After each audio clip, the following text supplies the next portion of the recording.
You know, there's something so simple and comforting about eggs, isn't there? Whether it's a fluffy omelet for breakfast or a hard-boiled egg tossed into a salad, eggs have been a staple in our diets for as long as we can remember. They're packed with protein, vitamins, and all sorts of good things our bodies need, especially as we get a little older. But here's the thing, my friends, while eggs can be incredibly healthy, there are some common mistakes many of us make that can turn this nutritious food into something less than ideal for our health. Maybe even harmful. And that's what we're going to talk about today. Because at our age, every little choice we make about what we eat matters just a little bit more. Now, I'm not here to scare you away from eggs, far from it. I still enjoy them regularly myself. But I've learned that a few small tweaks in how we store, cook, and eat them can make a world of difference. So, let's dive into some of these mistakes so you can keep enjoying your eggs the right way, the way that keeps you feeling strong and healthy.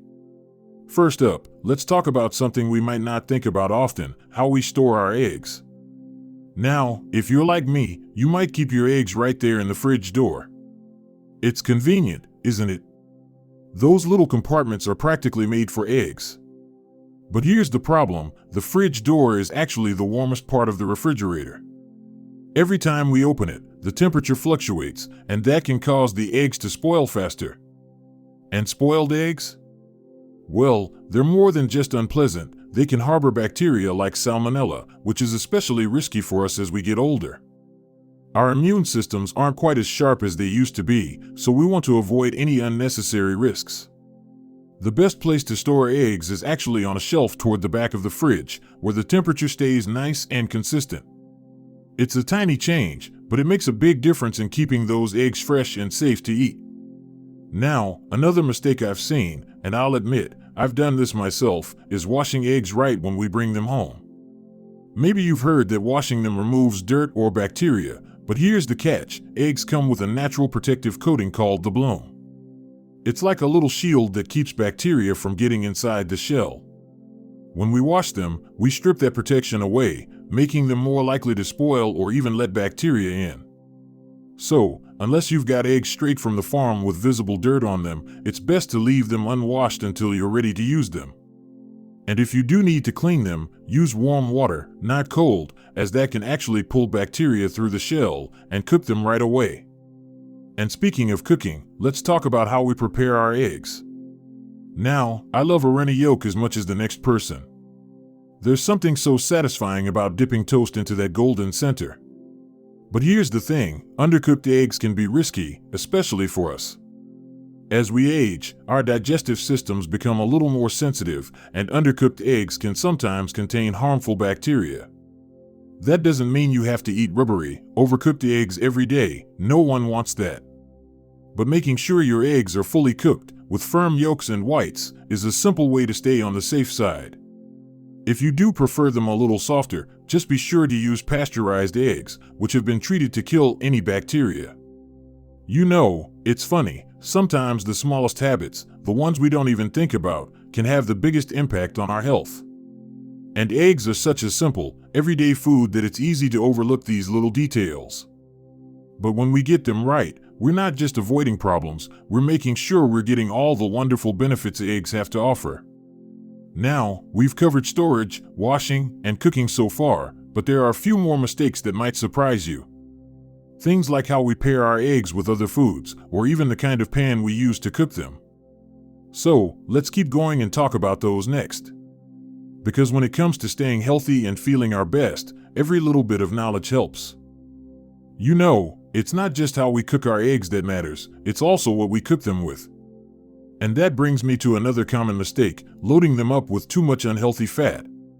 Now, I get it, butter makes everything taste better, and a fried egg sizzling in a pool of oil can be downright irresistible. But here's the thing, as we get older, our bodies don't process fats the way they used to. Too much saturated fat can weigh us down, raise our cholesterol, and even make us feel sluggish after eating. That doesn't mean you have to give up flavor, though. A little trick I've learned is to use a good nonstick pan and just a tiny bit of olive oil or even a light spray of cooking oil. You'd be surprised how well eggs cook with just a fraction of the fat we might be used to. And if you do want that rich, buttery taste, Try a small pat of butter mixed with olive oil. It gives you the flavor without going overboard. Now, here's another mistake that might catch you off guard: eating eggs with the wrong foods.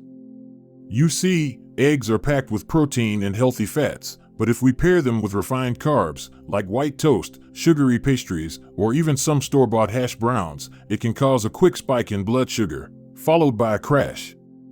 And at our age, keeping our energy steady throughout the day is so important. Instead, try pairing your eggs with foods that balance them out. A slice of whole grain toast, some sautéed spinach, or even half an avocado can make your meal more satisfying and keep your blood sugar stable. I've noticed that when I have eggs with veggies or whole grains, I feel fuller longer and don't get that mid-morning slump. And while we're on the topic of what we eat with eggs, let's talk about salt. A sprinkle of salt on eggs is pretty much a given, right? But here's the problem: as we age, our bodies become more sensitive to sodium, and too much can lead to high blood pressure or bloating. Now, I'm not saying you have to eat bland eggs, no way. But instead of reaching for the salt shaker right away, try seasoning your eggs with herbs and spices. A little black pepper, some chives, or even a pinch of paprika can add so much flavor without the extra sodium. And if you do want salt, try using a high-quality sea salt or Himalayan salt. They have minerals that make them a bit healthier than regular table salt.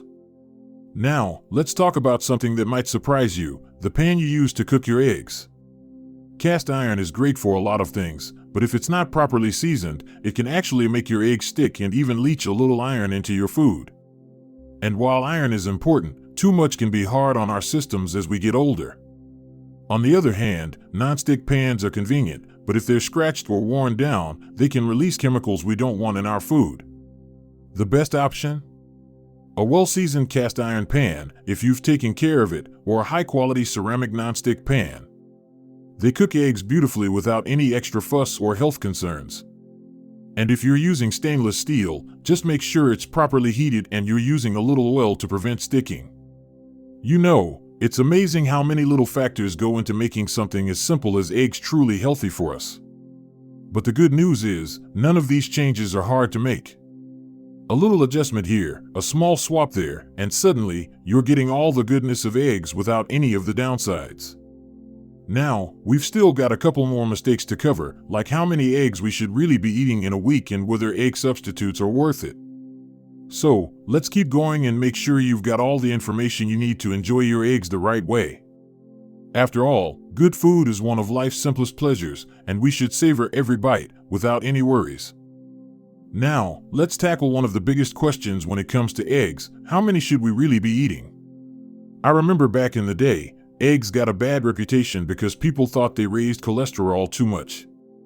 But here's what we know now: for most of us, eating an egg or two a day isn't going to cause problems, as long as we're also eating plenty of vegetables, whole grains, and other healthy foods.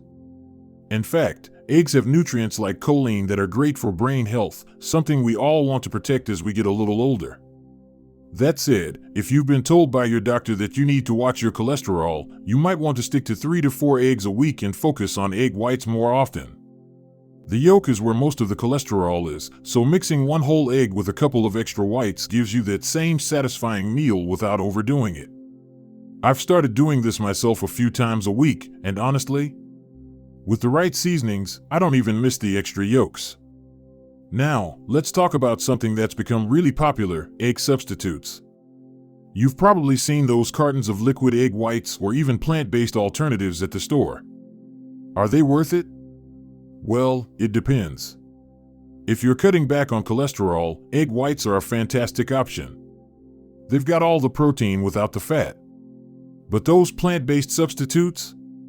Some of them are loaded with additives and preservatives to make them taste like real eggs, and honestly, they just don't measure up nutritionally. If you do want to try an alternative now and then, look for simple ingredients, like just egg whites or a brand that uses minimal additives. But in my book, nothing beats the real thing in moderation. After all, our bodies know exactly what to do with real, whole food, no chemistry degree required. Here's one last mistake I want to mention, and this one's about timing. Have you ever noticed that if you eat eggs too late in the day, you might feel a little heavy or even have trouble sleeping? That's because eggs are packed with protein, which takes longer to digest. Now, that's great in the morning when we need lasting energy, but at night, it can keep our bodies working when they should be winding down. So, if you love eggs for dinner once in a while, that's perfectly fine, but try to have them earlier in the evening if you can. Personally, I've found that having my eggs at breakfast or lunch gives me steady energy without any of that sluggish feeling later on. You know, when we really stop and think about it, eggs are one of nature's most perfect foods, but only if we treat them right. Store them properly, cook them well, pair them with the right foods, and enjoy them in a way that works for your body. It's not about strict rules or giving up the foods we love, it's about making small, smart choices that let us keep enjoying them for years to come. And that's really what healthy eating is all about, isn't it? It's not about deprivation, it's about savoring our food and feeling our best while we do it. So go ahead, whip up those eggs just the way you like them, with a few of these tips in mind, and enjoy every bite. Before I go, I'd love to hear from you. What's your favorite way to eat eggs? Have you tried any of these tips already? Drop a comment below and let's keep the conversation going. And if you found this helpful, don't forget to like this video and subscribe for more simple, practical tips to stay healthy and happy at any age. Here's to good food, good health, and enjoying all the little pleasures life has to offer, one delicious egg at a time. Take care, my friends, and I'll see you in the next video.